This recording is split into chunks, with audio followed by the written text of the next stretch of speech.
మన వైఫై అనేది ఇంట్లో ఉంటుంది కాబట్టి వైఫైలో వచ్చేటువంటి అనేక రకాల ప్రాబ్లమ్స్. 60 ఏళ్ళు వచ్చిన వాళ్ళందరూ కూడా స్క్రీన్ టైం ఎక్కువ అవడం వలన మతిమరుపు ఎక్కువ అవుతుంది.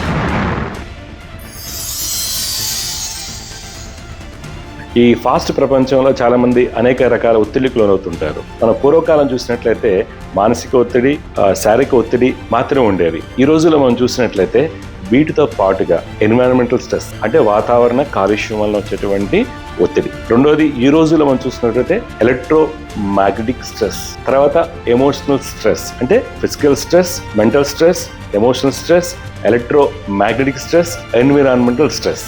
ఈ ఎలక్ట్రో మ్యాగ్నెటిక్ స్ట్రెస్ వల్ల ఏమవుతుంది, పిల్లల్లో వచ్చేటువంటి గేమింగ్ డిజార్డర్స్. ఒకటి, మన వైఫై అనేది ఇంట్లో ఉంటుంది కాబట్టి వైఫైలో వచ్చేటువంటి అనేక రకాల ప్రాబ్లమ్స్ కావచ్చు, పిల్లల్లో గేమింగ్ డిజార్డర్స్ కావచ్చు.